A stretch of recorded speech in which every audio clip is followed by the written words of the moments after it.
Gunfire rips through the night. Elite commandos storm a hostile Ugandan airport. Hostages are freed in a heart-pounding blaze of glory. This is Operation Thunderbolt, the raid that defied every odd stacked against it and left the world slack-jawed in amazement. But how did this insane story kick off? Let's rewind the clock to June 27th, 1976, and dive into this crazy East African event that could double as a Hollywood script. It's the summer of 1976. Disco's pumping through radios, bell-bottoms are everywhere, and the world's still shaking off the hangover of the Vietnam War. But beneath the groovy vibes, something darker's brewing. Terrorism isn't just a buzzword, it's a full-blown epidemic, spreading panic like wildfire. Nations are fumbling, trying to figure out how to fight an enemy that doesn't play by the rules. And Israel, this tiny nation, carved out of conflict and surrounded by foes, is about to get hit with a crisis that'll push it right to the breaking point. An Air France flight, Flight 139, lifts off from Tel Aviv, bound for Paris, with a quick stop in Athens. There's 248 souls on board, Israelis, French folks, tourists soaking up the Mediterranean vibe. It's supposed to be routine, just another hop across the globe. But then, everything goes sideways. Let's zoom out for a second. The 1970s were pure chaos unleashed. Terrorism was popping off everywhere, and it wasn't subtle. 4 years earlier, the Munich Olympics turned into a nightmare. 11 Israeli athletes were murdered by Black September, and their deaths beamed live to a horrified world. That image of a masked gunman on a balcony. It's burned into history. Palestinian groups, hungry for leverage and headlines, started treating planes like chess pieces, hijacking them left and right. Think of it, 1970s Dawson's Field hijackings, where 3 planes got diverted to Jordan and blown up for the cameras, or the constant stream of attacks that had airports on edge. For Israel, the message was clear. No negotiations, no surrender. But that stance was about to get tested big time.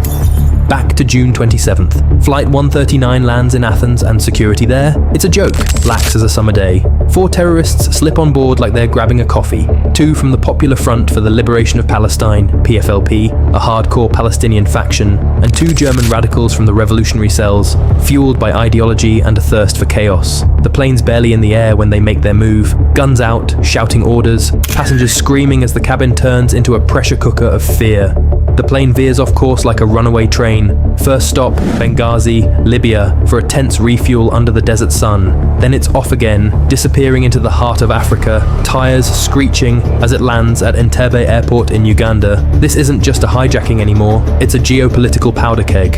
Uganda's dictator, Idi Amin, rolls up like he's auditioning for a villain role.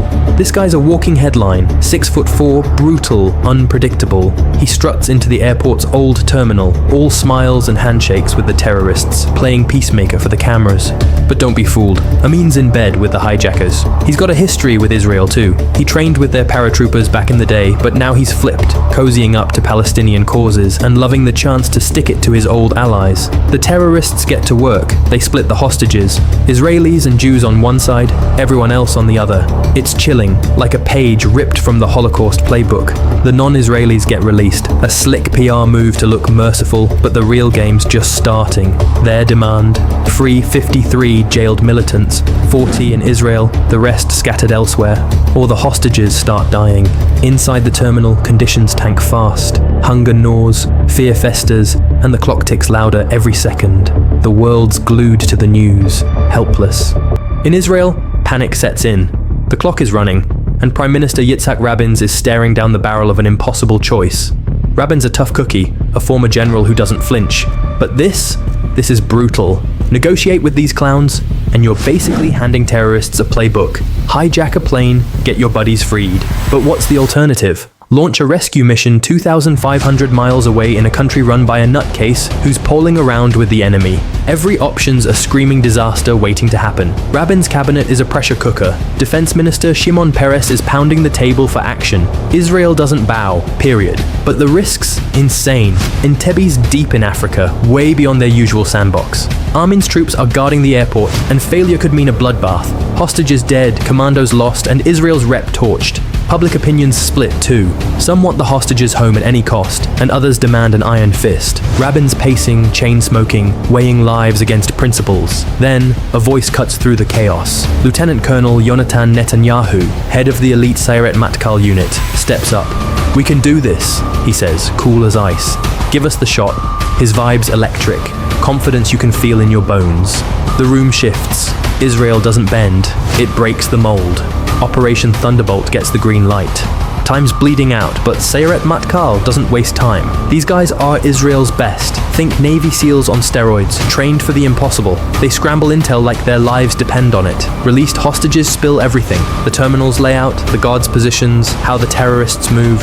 It's a jigsaw puzzle with a body count, and they're piecing it together fast. The plan's nuts. Fly 4 C-130 Hercules planes halfway across the world, land in the dead of night, and pull a fast one on the enemy. How? Roll up in a black Mercedes decked out like Idi Amin's personal ride, flanked by Land Rovers. The Ugandans will think it's the boss. Hesitate just long enough for the commandos to strike. They build a mock terminal at a secret base, drill every step till it's muscle memory. One slip, and it's game over. The stakes? 100 hostages, one chance, zero room for screw-ups. Logistics are a circus. Dodging radar, sneaking fuel stops, crossing borders without starting a war. Kenya's quietly on board, offering a refuel spot, but Amin's a loose cannon waiting to blow. The commandos? They're locked in. Yonatan Netanyahu's at the helm, tall, intense, the kind of guy who'd run through a wall for his team. They're not just soldiers, they're heroes gearing up for the fight of their lives. July 3rd, 1976. Go time. 4 Hercules thunder out of Israel, skimming the Red Sea so low they're practically kissing the waves. Radar's blind to them. Inside, the commandos are steel, silent, focused, weapons ready. They hit Kenya for fuel, engines growling in the dark. Then it's full throttle to Entebbe. Midnight.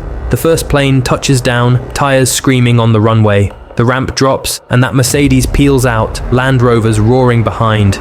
The Ugandan guards freeze. Holy crap, is that Amin? That split-second pause is gold. Netanyahu and his crew explode out, guns blazing, sprinting for the terminal. "Stay down!" they shout in Hebrew. Hostages drop, praying this is rescue, not the end. Bullets rip through the air. The terminal's a war zone. The terrorists scramble, but they're outmatched. Sayeret matkal's a machine. In minutes, the hijackers are toast. Ugandan guards dropping like flies. Then, bam, tragedy hits. A sniper's bullet catches Netanyahu in the chest. He goes down, blood pooling, still barking orders as his life slips away. The mission wobbles, but doesn't crack. The commandos clear the terminal, grab the hostages. 102 scared, shaking people who can't believe they're free. They torch Uganda's MiGs on the tarmac. No one's chasing them now. And the Hercules haul ass into the sky. Entebbe's a smoking mess behind them. Israel's going nuts. Cheers, tears, flags everywhere. The news hits. 102 rescued, 3 hostages lost in the chaos, and Yonatan Netanyahu is dead. It's a gut punch. He's the mission's soul, a 30-year-old legend cut down at the peak. The victory's real, but it's bittersweet as hell. Idi Amin's losing his mind, humiliated on the world stage. He flips out and executes a British-Israeli hostage who'd been stuck in a hospital. Pure spite, but it's too late. Operation Thunderbolt's a done deal. A middle finger to terrorists everywhere. Israel doesn't just fight back, it wins. The world split. Some cheer, some grumble. Kenya catches heat from Uganda for the refuel assist, but the raid's ripple is unstoppable.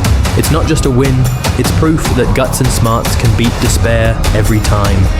Operation Thunderbolt isn't just a dusty history lesson, it's a pulse, a reminder of what's possible when you refuse to quit. It showed the world that courage, crazy good planning, and a willingness to sacrifice can turn the impossible into reality. We salute the commandos who pulled it off, the hostages who held on, and the ones we lost, Netanyahu, plus 3 others who didn't make it home. Today, terrorism's morphed. Drones, cyber attacks, new tricks. But Entebbe's lessons still hit hard. It's a blueprint for fighting back, a call to stand up when the odds suck, the raid that stunned the world. It's a damn rallying cry. If you loved this, check out what Kenyan soldiers and 1 British Special Forces commando did at the 2013 Westgate Mall attack. Smash that like button, hit subscribe, and drop your take on what we missed on Operation Thunderbolt in the comments. Catch you in the next one.